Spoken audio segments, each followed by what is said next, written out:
Hello, hi. So, I think after so many requests, people asking me, why don't I do kind of teaching people a little knowledge about IEMs because so far I've been watching so many reviewers, some really nice people, but when it comes to IEMs, you need to realize every person got a different taste, and sometimes people they put the taste in front of what it's supposed to be when it comes to reality in the studio recording.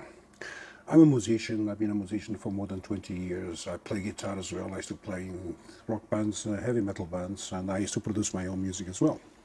And so we know how the music changed according to the 80s, 90s, and 2000s. So when it comes to the IEMs, I usually listen to the music 2020, all these new rock bands. So it's very particularly when it comes to the tuning and I don't know what to say. There's lots of things people they keep saying. I don't agree with them, but if I always say that if that makes people happy, that's what it's supposed to be. So this channel is just to explain what people they should look when they buy IEMs. What are you looking for when it comes to reviews? What are you supposed to look for, so you can make the right choice in buying the IEMs. I own around, I don't know how many IEMs, I think, around 40 or 50, something like that. I never counted because I'm a hi-fi enthusiastic since I was a little kid. I think most of the money I used to spend used to be in the hi-fi stereos, and then I think from the last 10 years, I've been into IEMs, so I collect them, and I enjoy. It's a hobby, it's a passion. Let's see how it goes. So let me start with this so we can go a bit more into depth. So when you're looking for IEMs, the best things to look, it's when it comes to the specifications, it's what time of sensitivity, ohms, and lots of people they think like having less ohms, it's better. And some people they look at the sensitivity as a volume, and it's not the point. Let me put this in a specific way. When you're looking for the IEM, because this is the problem I found in the reviews. They make the reviews like Etymotix XR2, You cannot play that one with a phone. It's impossible. Sensitivity is around 95 or 96, I think. And it's around 35, or I'm not sure if it's 45 or 40 ohms. So that means the more ohms you got, the less volume you got. The less sensitivity you got, the less volume you got. So you need to according to that as well, because if you see headphones with 32 ohms and you got 110 dB, then you know it's gonna fit well. Now the point is this: is it better having low ohms? Well, big brands they do like between 16, 8 ohms because they have a very good sensitivity drivers inside, and that counts a lot. Because a low poor quality driver with a low input in ohms, it's going to distort a little the things. So the more ohms, the more energy it needs to feed, but it gives a bit more transparency and clear sound as well. The bass is better. The sound stage is more spacious. Everything. So the more ohms you got, the better quality you have. Now, sensitivity, that's how I measure we call the sound pressure, 1 per milliwatts of power. So basically, it's, if it's around 75 or 60, forget it, you cannot even use that in the phone. If it's over under 10, and then there's the ohms, it's around 30, 32 or above that, and then you know that we can play with them with a proper volume. Now, this is the point. People they do rock reviews and DAP reviews. Nobody talks about. I listen to the music because I used to be a producer. I'm a guitar player as well. So we don't listen music in low volumes. Fuck that. Who cares about that? We listen to the high volumes and pumping. and we go over 80 dB, 85 dB. Actually, well, most producers I ever met, when it comes to recording, they always listen to loud music because that's when you can get all the details. So yeah, so this is one of the points. Like the DAP, the digital player from Sony, the NW55. It's really good sounding. But if you want to drive what do you call heavy duty IEMs, it doesn't have enough volume because I think it's around 35 milliwatts of power per channel. That's around 17 total. It's the same as what do you call the small, like the FIU M5 and the IB R2 as well. It's around between 70 and 80 in total when it comes to that. This is the point sometimes you guys need to read it. It's a megawatts altogether, left channel and right channel, or in the separate way. So you need power to fit. Oh, of course, I wish Sony was making the 55 models with around 40 or 50 megawatts per channel, but if you want that, you need to pay more than $1,000. That's Sony in the nutshell. So let's talk about the output. Okay, now let's talk about something when it comes to reviews. I've been giving loads of comments to the hi-fi community. There's loads of people that get pissed off with me. For that people, I have to say, I don't give a shit. It's my opinion. Take it or leave it. And it's simplistic that. Lots of reviewers I know that they love what we call the Armand target equalization and call the flat response or whatever you call it. And yeah, it's fine. It's their choices. Some of the reviews they make what you call stupid comments saying that sometimes you need to listen to the voice and don't concentrate about the music. If that's the point, why the fuck did they record the music on the backside? It makes no sense what he's saying. The music is there for a reason. So everything should be equalized in the proper way. Now, it's very hard to what you call tune perfectly an IEM. Probably it's nearly impossible because when you record the tracks, we equalize what do you call the guitars separate, the bass guitars separately, the drums separately, and all the voices separately. Sometimes, most of the times, actually, in 2020, we do sometimes 3 to 4 trackings when it comes to the voice, so you can make the voice thicker. So this is one of the points that people they don't explain well, because Armand target equalization was made by 250 people, between 1 million. It makes no sense to that because that's what they use it. And this target was developed for speakers, not for IEMs. Okay, and it makes sense because it's a safe target. And you need to realize that the speakers they got different casings. Some they produce more bass, more resonance, and some they don't. So how are you going to do that? You're not going to put what you call the bass in the peak level, and then only 30% of the speakers are going to accept that. So what you do, they create the Armand target. It means no left, no right, go in the middle. So if people they want more bass, they can buy different speakers or they can use the equalizer.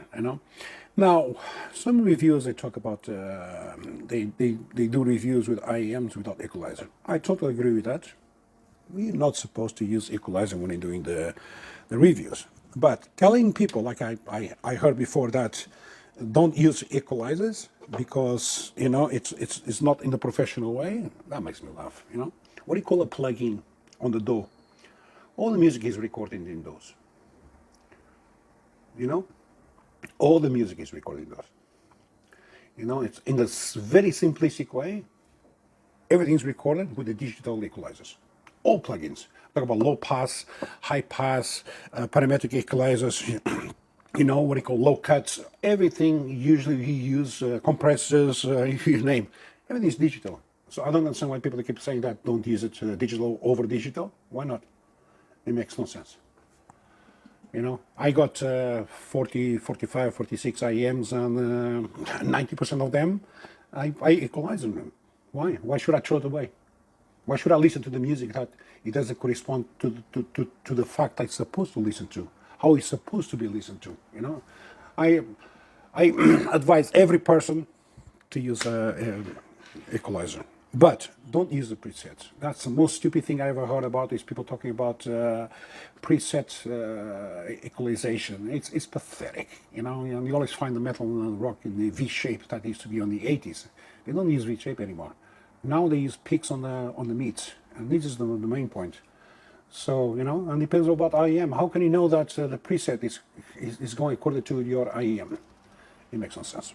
Now, I'm going to give you a small example because, you know, I've been disagreeing with loads of people when it comes to the not the sub bass, but we call the mid bass. You know, like the audio Legacy 2 doesn't have much, you know, because of the Brilliant driver, it doesn't respond. Even when you see in the graph, it's there, but it doesn't respond much, you know. And then I talk to people say, no, that's supposed to be the perfect thing. I say, really? Fuck you, man, you know. I'll tell you how we record the albums. It's very simplistic, you know. In the 80s, we used to have the guitar with a high punch when it comes to in the bass area. Now we don't. We make it flat in the guitars. Why? Because the bass guitar is going to do that job. You know, so let's give you an example that this is the guitar strike, and this is the what do you call the decay.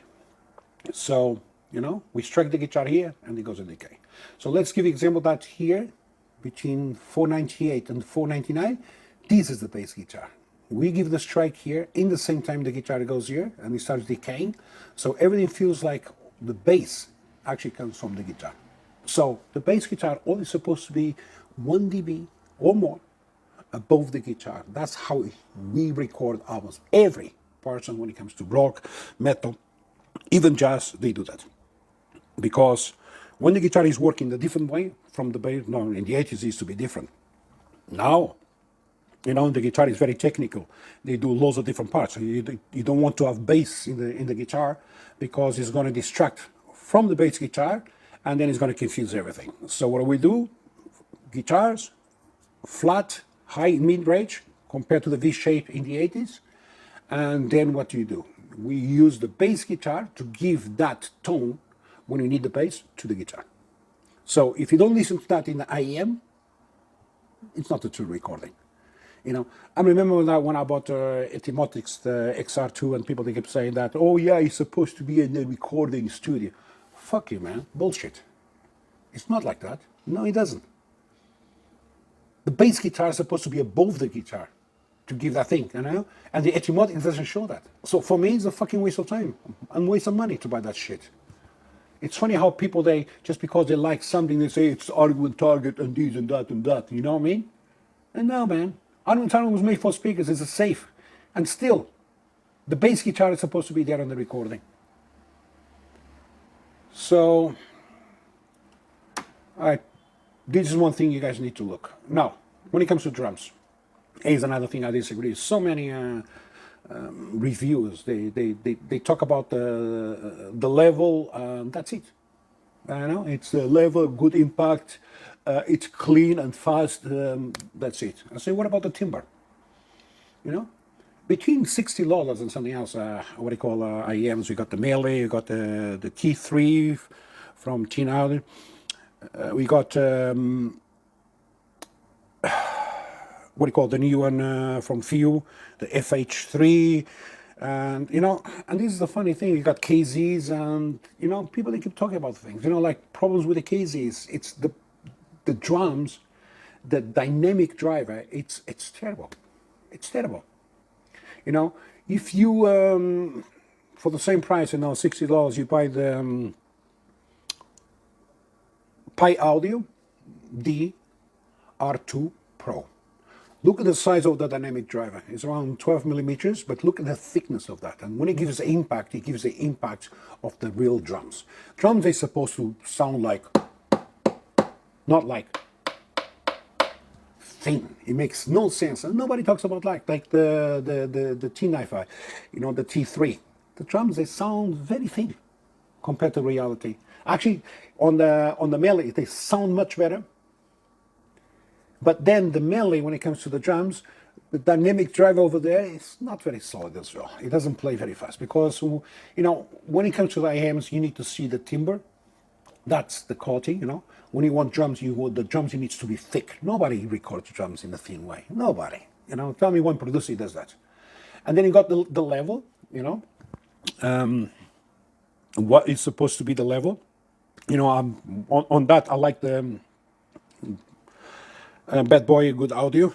It's probably one of the best reference when it comes to the bass level. It's supposed to be dry or fuzzy.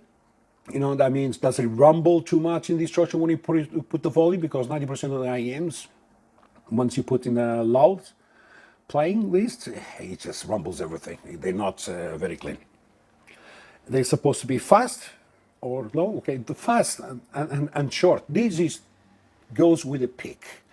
Pick sometimes is nothing to do with the driver, sometimes it's to do with equalization, you see? So when you got the reference of example 60 hertz, okay, you can make it short just to hit that 60 hertz, or you can make it longer so you can overtake the 30 and then everything else. And that's we call the decay. So the more decay you got, the worse it gets. The less it does, we call the pick equalization, the faster it gets.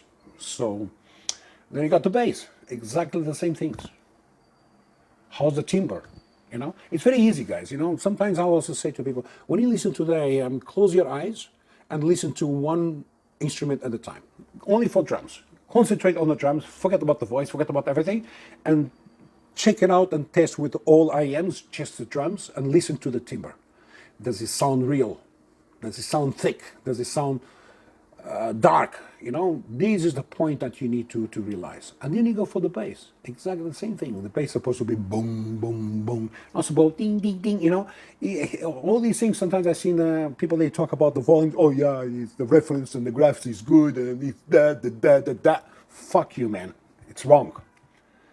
And same things with the mids, You got the level and you got the image. How does the image work? And people, they keep talking about, sometimes people, they talk about stage, Yeah, I can see the instruments going left and right, but on this IEM, I don't hear them. I'm sorry. When you record it, we pan left, we pan right, and we mix the pan. The only difference you can create image is by creating reverb. It's by having chambers inside, or the drive is quite good. Nothing else. Okay? When it comes to the stage, left and right, every IEM needs to have stage. You cannot have music coming from the left side if you was not recording on the left side. So that's bullshit, guys. It makes no sense what you guys saying. If it's clinical stage, I know people, they call clinic and all. Now it's when you raise the 2, 3, 4, 5, and 6K. It makes no sense. Guys, you need to realize something. When it comes to making the choice of IEMs, you need to realize that if you listen to the music in low volumes or high volumes, very simple. I'm a treble sensitive person, and I play very loud. So, even the few FH3 people, they say that, oh, he has no trebles. Trust me, the volume I put, it's more than enough. I wish that sometimes it was a little cut over there, because I listen with volumes at the same time as a music recording. They say, oh, you're going to destroy your ears. Man, I've been working as a manager for nightclubs for over 25 years. I've been doing concerts for over 25 years. Trust me, I can hear. Even my ex-wife when he tries to call me. Fuck that. Honestly, it makes no sense when it comes to these things, And then you got the presence, you got the cymbals, and you got the air. Presence and air is related to the same thing. Everything above 10K, when you raise that levels, it's just to create, because you cannot hear that. Human hearer cannot hear, but you can sense the presence. It's like having air in the room. It's like a room with an echo, and you can hear that level. Okay. So let's go for the next one. Okay. So this is how it goes. This is kind of Arman. You see, it's very flat over there, and then you got a little peak between the 2K and 5K. It's very simplistic. Now, myself, when I choose to record albums, I concentrate in these two things, okay? Sub bass and bass. Those are people that keep saying that, oh, if you got the sub bass too high, it's going to destroy the mids. Yeah, you will overtake the mids, but there's a solution for that. So if here's 110 here, and you got 120 here, so depends, guys. You need to realize that this is the dB that people they put the volume. You know, you can do the what do you call like if you put the volume to analyze the graphs and record the graphs at 60 dB, and usually 60 dB the lowest input. So here you can be recorded at I think it's 110, probably 109, 108 here. Okay, so this is the point reference that we got here. Now, I love the sub bass to be here 5 above the mids, always 5 to 7. This is I call the perfect spot for me. Okay, and then when it comes to like bad boy good audio, you can see that it starts declining something. Now, when it comes to audio, 64 audio, they do something that I really appreciate and nobody else does it. When it comes to the 500, 300, this is a very touchy subject here because once you increase a little the 500 hertz and the 300 hertz, just a little above here, you create a more thick voice, what is perfect. But then this frequency, it can destroy the bass guitar as well. Okay, it's the same thing with the 250 and the 125. If you put slower, it's perfect, but it can affect the voice. Because, you know, people they keep saying this, oh, the mid-range is only for the voices. No, it's not. When you do the mastering, when you record it separately, yes. For example, if I'm recording guitars from 8K to above, I cut off. You know, with a low pass filter. When it comes to this frequency as well, when it comes to the guitar, I cut off. So you only can hear these things. But when we do the master recording, everything's going to be there. You know, everything's going to be there. From the voice, when you start with a low frequency, your voice starts from here as well. It starts and it goes all the way and decays into here. So when people say he's going, yeah, it can concentrate mostly in the voice, but it doesn't mean everything. You know, so I like a little peak, and you can see that on the 64 audio, they got a little peak, and then at 1K it goes down because 1K is very sensitive if you put higher. Now, if you want to overwrite, let's give example the sub bass and the bass is a bit elevated, and you cannot hear well the mids. You know, there's a solution for that. Increase between 400 hertz to 800, a little more, and then you drop into 1K. 1K is supposed to be always as a minute frequency. That is going to bring the mids up to overwrite the. Is it going to change tone? Yes, it's going to be thicker, but thicker is good, you know. I don't understand how some IEMs, you got these flat, flat, flat, flat, and then from here it starts going a little up, and then you start listening to the voice, and it's like, man, why does the voice sound so thin? And they go like, oh, this is good for female voices. Really? Guys, we do the same equalization from females and males. You know, if the IEM only plays good in female voices or male voices, I give you a recommendation. Don't buy it, man.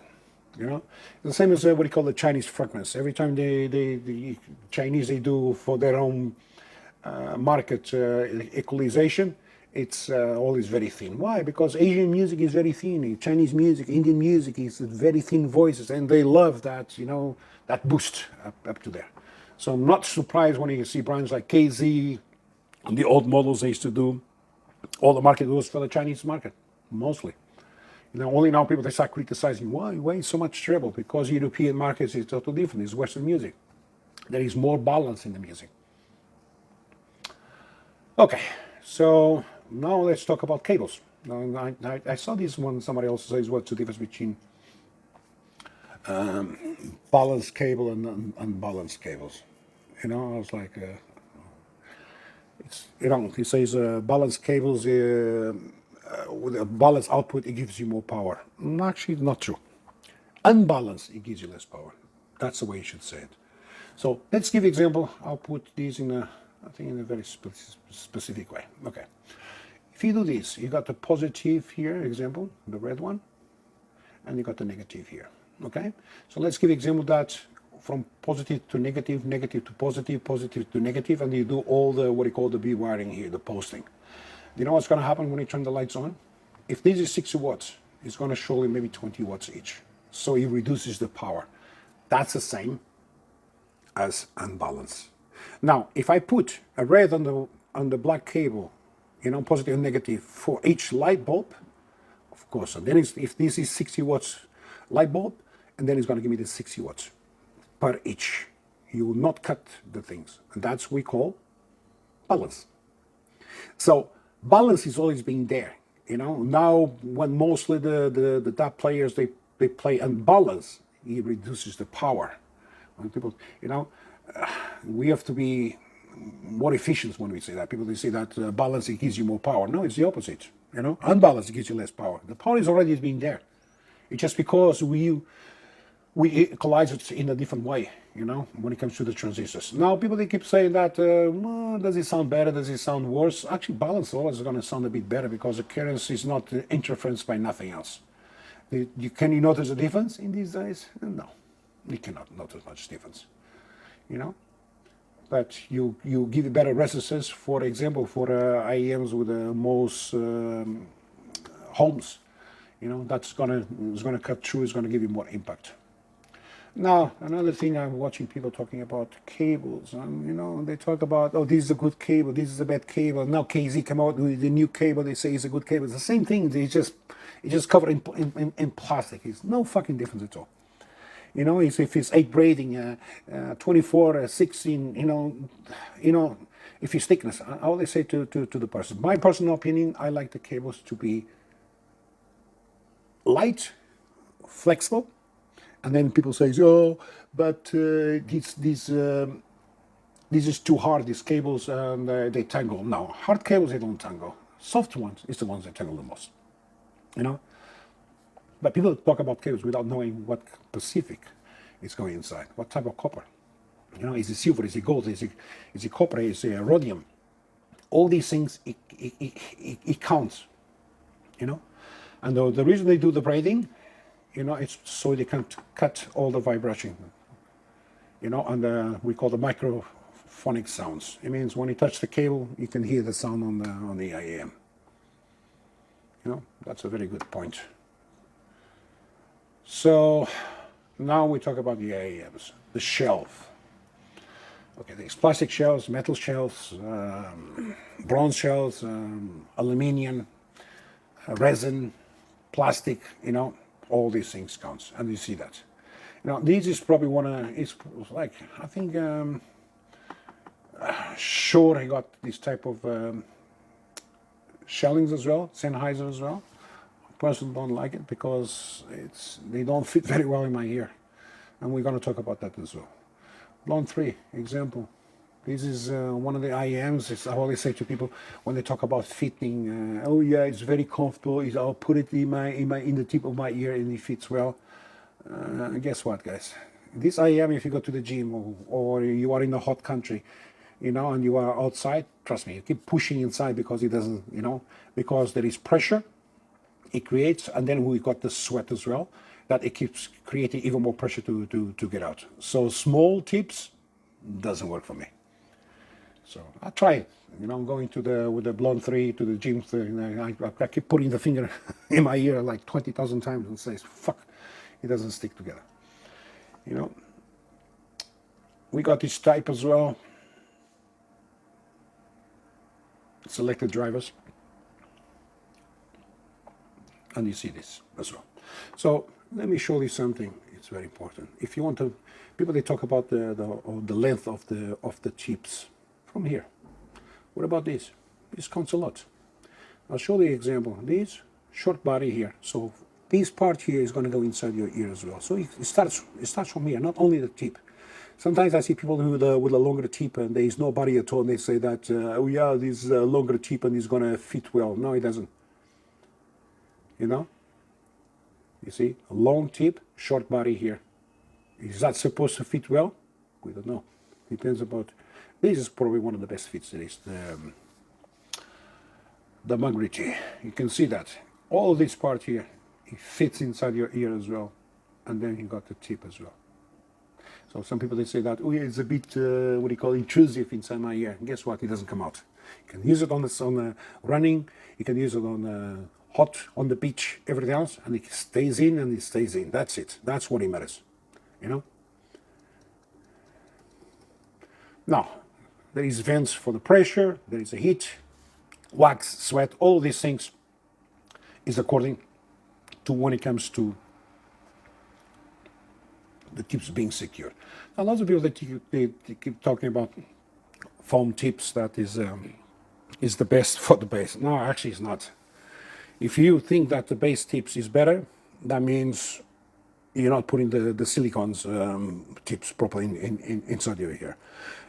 I cannot use the foam tips. One simple reason: I go to the gym. You know, I live in Dubai. It's fucking hot. You know, every time I put that thing, when I take it off of my ear, it's like pure water. It's like sweat abundance. Okay, and the sound bounces against my ear. It goes back. It goes inside the foam, and it loses most of the sound. With the silicone, it doesn't.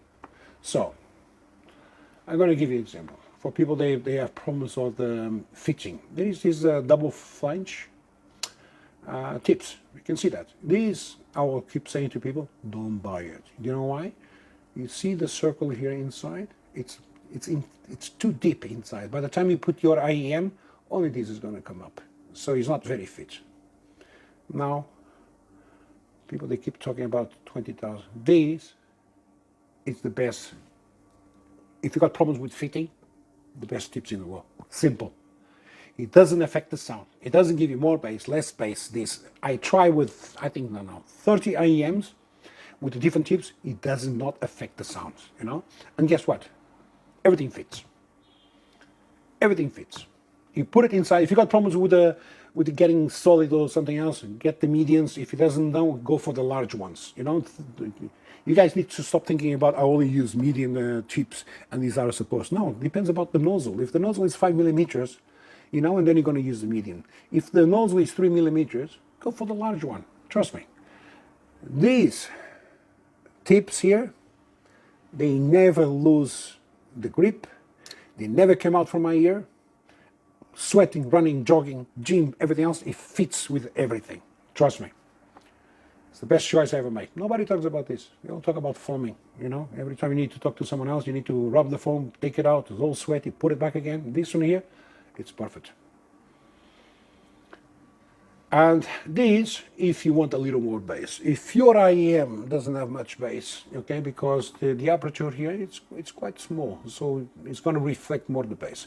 Now, this, it goes a bit too deep inside, and it becomes a little annoying. So what I do when I buy this, I cut the third flange here with a knife, so I have these two. And then guess what? Perfect fitting. You know, it fits every IEM. Gives you more bass, and it's perfect. It doesn't come out as well. You know, sometimes people they keep saying that, oh, but it's a bit too thin and it comes out from my ear. You know what I do all the time? I put a little super glue on the rim of the nozzle of the IEM, and then I put it inside. That's it. You come out, but it's going to take at least 2 months to come out. Fix without an issue. And then we go for, if you got the like the T-man grit, you know, it's a long fit. You don't need that type of. And if you just want one that can resist the sweat, this is probably one of the best tips in the world. You know, it sticks into your ear even with sweat. Okay. The only problem is they only have the what you call the large opening. So if you want one to give you a bit more bass or less bass, you don't have much choice. You know. So, and then we got the ones with a little sponge. This is okay for the sweaty moments. You can see that, you know, because you guys need to realize something. When you sweat, and now I heard people complain about the melee because you got the filter and the filter is expensive. Guess what? You go to Alibaba, put paper filter tuning, and you're gonna see for $1 50 of them. Okay, loads over there. And then you got the what do you call the filter paper as well with the Y1, Y2, Y3, Y4, and that gives you the what do you call the reference of the tuning as well. Okay, it's going to change the sound a little, but not much. But guess what? People, they don't realize when you got the nozzle is open, the water goes inside. It happens all the time. When the water evaporates, guess what it stays there inside? The wax. And it's not beautiful. You know, I'll give you an example. I got the Sony XB3. It cost me, in that time, it cost me around over $500. And, you know, when I opened that IEM, because it was not working, man, the filter was inside, was rotten. You know, as hard as it could be because of the wax. And if you see the wax inside, it was amazing. You know, it's like all the water evaporated and everything was a total mess. Now, if you want to save your IEMs, do it like Melee. You know, I think all the IEMs, they should have a filter over there.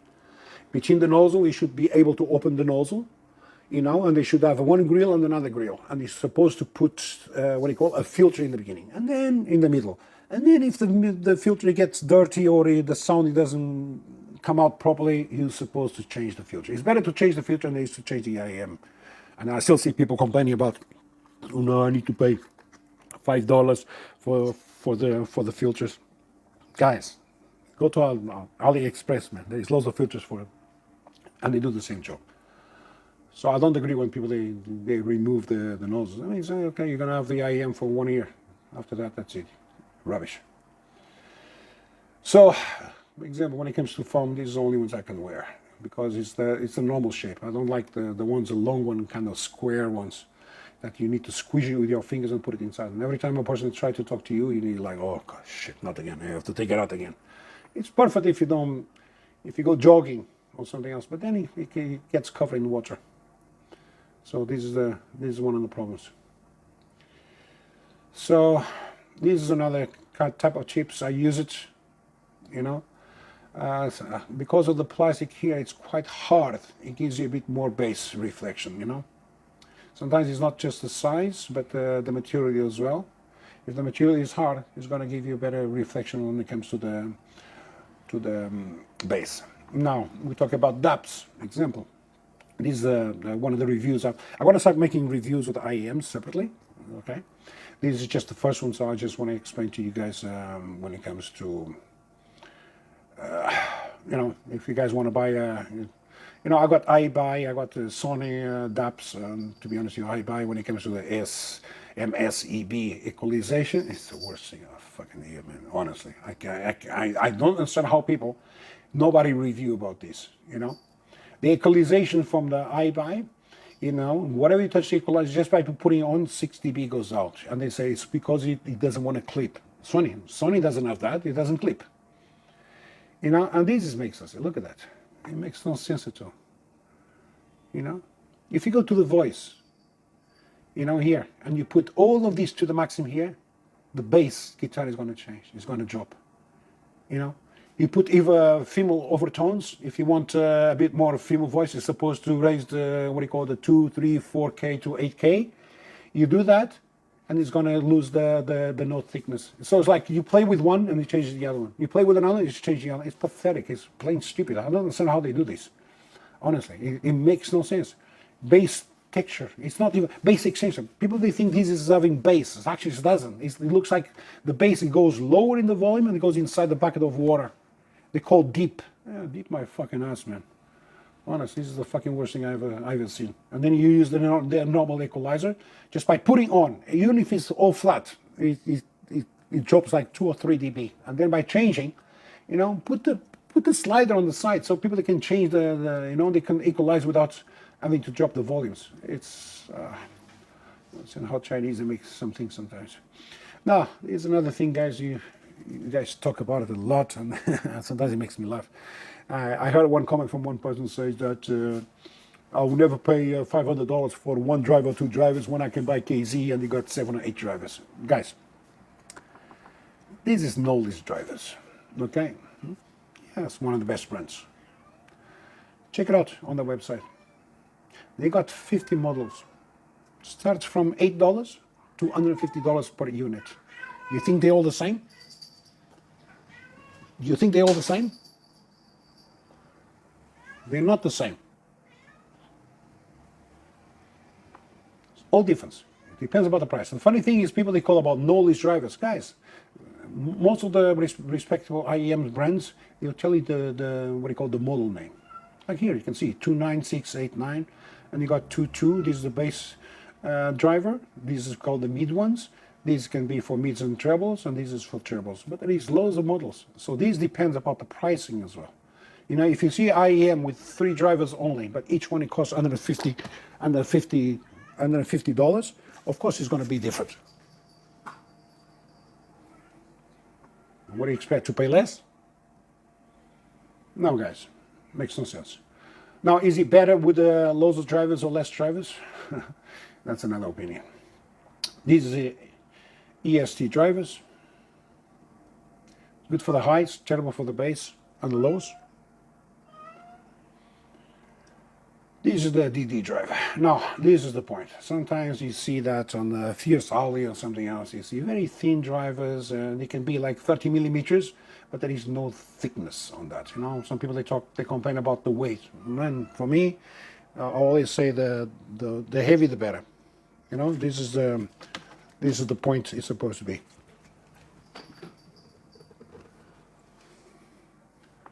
So. Okay, these, it's called piezoelectric driver. So this doesn't got what you call a separate conductor like the EST. And the difference is you can put this on top of the DD driver, and you can see that. Casey does that. Loads of brands, even the what do you call the GK10 from Geek Wall. He does exactly the same thing. You know. They don't put 9 layers of piezo, but they put 1 or 2 layers. You know, this, of course, the more layers you got, the better it becomes, and the most expensive it becomes. So this is built in the chamber, as you can see here. It's my favorite IEMs. And then we got the dual drivers. You know, this is funny because some people they say, "Oh yeah, this IEM you got 6 drivers." Guys. 1 single, all the rest double drivers. This is what you call a double driver. This is doing exactly the same as this one here. If he was doing a different one, then I can say, yeah, but it's not much difference. I think they use this ones here just to say it's more drivers. They all tuned to do exactly the same. Now, tube or chamber? That's a big question. You know, this is called a chamber. This is, it's like a speaker, you know. All the drivers goes inside. They got this chamber inside. Well, it's supposed to give you the resolution, the echo, and it creates the image. Okay. And these, it's the tube ones, you know, straight inside. You know, sometimes like companies like Few, it does the circle tubing around, you know, so they can create a little more dimension. I never understand why they don't expand the tube like a balloon in someone else just to create that, what do you call, that echo. It's like putting your phone speaker into a box, you know, it creates that effects of room reverb, echo, you know, it gives you a bit more, what do you call, final details.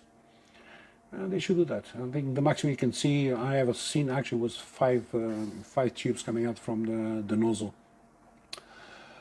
But most of them is 3 or 4, as you see that. So they use double drivers because they exactly, you know, this is a double driver. He only requires 1 tube.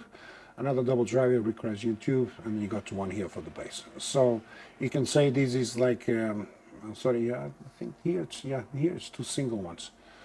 So 1, 2, 3, 4, 5 drivers here. Well, actually, you only see 4 because 1 is a double one. Now, there is quite fine tuning when it comes to the tubing. I prefer chamber, and I think one of the biggest examples is Sony IEMs. You know, I don't know how they do it, but you know, they're not very good in marketing. They're not very good at releasing new products. They're not very good at putting the prices down. They're not very good putting sellers in the, like on AliExpress or Amazon, so it makes people more easy to buy their items. But when they touch IEMs, you know, I got IEMs 15 years old that they sound better than all these new IEMs making today.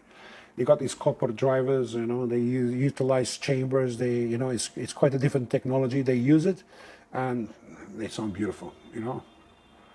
I think if they put more effort in what they're doing, they're probably the best company in the world when it comes to doing IEMs. Now this is, I don't know, it's like 24 drivers or whatever you call here. These are gonna be by tubing. These have to be by, on top of that, you got two here on the nozzle. It means that the only sound is gonna come out from all over the race is gonna come out from the side here. Okay, some people they say that having more drivers is better or worse. Well, it can be worse and it can be better. It can be good because you can regulate, the different frequencies. If you want the frequency only on the voice a bit more thicker or something else, you can do that having more drivers. If you can to one driver, the filters you put inside the tubing to change the sound, it cannot change the frequency, a little peak there, a little peak there. It gives you that reference, and that's it. It's very hard for you to make it. I want what do you call the two cages to go a little up over there. That's it. You need crossovers. You need filters to do that. So it's more easy to do it when you got more drivers. You can regulate the what do you call the small bands between. Example, you can do it from 1K to 3K, one driver, from 4K to 5K, another driver, so you can equalize it better. But the problem is, example, brands like TRN or KZ or something, they put the prices higher because they're putting more drivers, of course, but the drivers is not very good quality.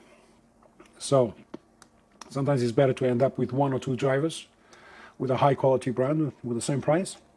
That is to buy the, 10 drivers or 12 drivers from a brand that the drivers is not very good quality, Of course, sometimes when you're going to find IEMs with good drivers plus loads of drivers, that's going to be quite expensive as well. Prepare to pay for it. So, these are the nozzles, these are the filters for the tubing,